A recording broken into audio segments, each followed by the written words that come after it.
সমবুদ্ধি সম্পন্ন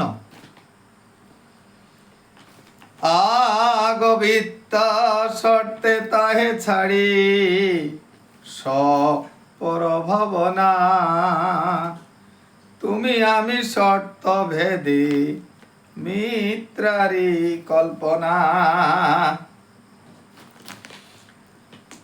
সর্ববুদ্ধি সমভূতে সমবুদ্ধি শান্ত যে অজন ভাগবত উত্তম বলি তার গণন।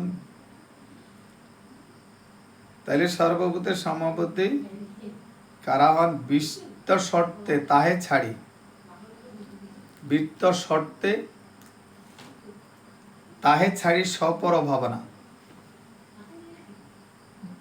বৃত্ত শব্দে সম্পদ, এই দেহ সম্পদ, জ্ঞানের সম্পদ, সুন্দর রূপ যৌবনের সম্পদের ভাবনা ছেড়ে যে এই জগতে তুমি আমি শর্তভেদ যে ত্যাগ করতে পেরেছেন, সর্বভূতে সমবুদ্ধি শান্ত জিয়জন ভাগবত উত্তম বলি তাহার। তিনি ভাগবত উত্তম, তিনি শ্রেষ্ঠ ভক্ত।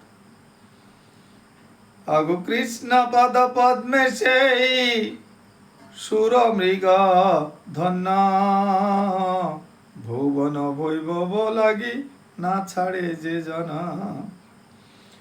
কৃষ্ণ পদ স্মৃতি নির্মেষার্ধ নাহিতে যে বৈষ্ণব অগ্রনীতি আগ পরানন্দে মজে। ভুবন বৈভব, ভুবন এই জগতের বৈভব যে ত্যাগ করতে পারে না, কৃষ্ণ পাদপদ্মে সেই সুরমৃগধন্য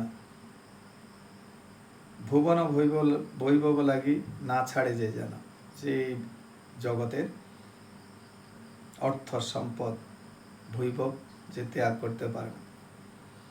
কৃষ্ণ পদ স্মৃতি নিমিষার্ধ নাহিতেছে, যে এক চোখের নিমেষ মাত্র কৃষ্ণ গুণগান উচ্চারণ না করে থাকতে পারে না।